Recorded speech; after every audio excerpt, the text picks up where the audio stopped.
So tonight on the bride's 2014 Sahara, the intention was to get the 285/70/17 Goodyear Duratracs on there with the Ultra wheels. The Ultra wheels that I ordered, I guess, weren't even in production when I ordered them. They were a week late leaving California and a day late arriving here in Massachusetts. So I stole the Jeep from my wife today. I decided just to get done what I can. We're going to do some more undercoating, and I'm going to install a Teraflex leveling kit.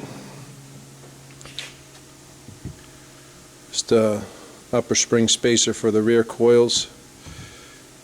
That's about 1 inch, and then the spring spacers for the front coils. I can go with 1 for 1 inch or 2 for 2 inches. Not sure what I'm going to do quite yet. Does come with some new sway bar links, a little longer, and also the bottom bushing has a Zerk fitting to install.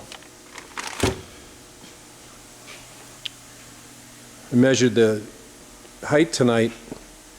I don't recall exactly where I got what I got after I installed the Rubicon springs, but right now we're at 36.5 inches to the bottom of the front flare and an even 37 each side to the bottom of the rear flare. We did unload the soft top that was factory installed under the hard top, so that might have let the rear go up slightly, lightened it up a little bit. So probably put all the Teraflex parts in. I can always take out a spacer in the front if it's too high, but I just don't want any rubbing with the new tires. I want it to look right. And also, and this will probably offend a lot of Jeep guys out there, but again, it is the bride's car and she did raid the Mopar catalog, so I was obliged to chrome it up a little bit. The door handle inserts, tail light cages, and of course the gas fill. So that's what happens when they get a hold of the Mopar catalog. Fortunately, we didn't go for the chrome covers for the side view mirrors. She thought that was a little bit too much, so get a little sanity going here. So let's get this leveling kit in and see where it takes us and how it looks once it's done. The Teraflex leveling kit's all installed. You can see the one spacer, there's one tucked up in the spring seat, and then the stock spring insulator. Teraflex also gives you new longer sway bar links, and it gives you a larger spacer for the rear as well that kind of snaps into place to hold it up in the body so it doesn't fall out. So we get that all set, everything's hooked back up. We'll get the wheels back on it and drop it down and see how it looks. I also took this time to do a little undercoating inside the frame. I've owned enough TJs, so I know better. The TranStar product with the wand and the little brass diffuser there works very well. Basically just stuff it down. Like I said, stuff it down inside the different holes in the frame. Squirt the product in there and draw it out and coat as much of the inside as you can. It is messy. This stuff is real sticky, gets everywhere, but it'll put a nice little coating on the inside of the frame, and also all the body channels underneath were done where the mounts are, and the cross braces and different things that rot out on the older TJs. Not sure what's going to rot first on these new JKs, but I'm going to hang on to this truck for a long time. Take every precaution I can. Before I put the wheels back on, just a quick note. As far as this Teraflex leveling kit is concerned for the JK, it doesn't say it anywhere in the instructions, but I found it was imperative to take care of a couple extra things before you start to install the springs. And I mentioned this before when I put the Rubicon springs in. It's imperative that the brake lines are disconnected front and rear from the frame brackets. They'll be the limiting factor for drooping the axle down to get the springs out and back in again, and you don't want that kind of strain on those brake hoses. Also the ABS wire, I think I mentioned that before.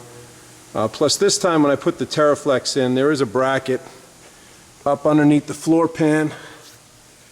It's way too dark to see it here, but there is a little wire bracket that holds the two parking brake cables up against the floor pan where it splits off to each rear wheel. Those cables actually became a limiting factor when I started to drop the axle. So I removed that bracket. If I had to do this again, I'd remove that first. And that made the job a lot easier, and you didn't have any surprises along the way. And on the front here, where the brake hose bracket is down here on the lower spring seat, 100% disconnect that brake hose bracket, let it hang free. Also disconnect the clamp at the frame, let that hang free. Again, it just puts too much strain on the hose, and when you're starting to pry down on the axle to get the spring out and back in again, you don't want the brake hose to be the limiting factor, because that could break very easily. Or if even worse, it could start to weaken it, and then it would burst at the worst time when you're applying the brake. So definitely was not in the instructions for Teraflex. It should have been, in my opinion, but definitely take those precautions if you're going to install any kind of spacer lift in a JK. The Teraflex leveling kit is all in. Definitely got our full 2 inches in the front, a full 1 inch in the rear. Plenty of room for the 33-inch Duratracs that are going on tomorrow. Looks pretty good. Hopefully it's not too high for the bride. I don't think the Duratracs are going to raise it a heck of a lot more, maybe another ½ an inch. But they are wider, better offset on the wheels. They'll fill out the wheel wells a little bit more. We'll get the complete look. So we'll pick this up tomorrow when I get the wheels and tires on, and hopefully everybody likes it. So the wheels finally came in. We were able to mount up the Goodyear Duratracs and get them all put on there. Clearance is good, the fit is right. Got all 5 done, including the spare. And that's the Ultra Extreme 2.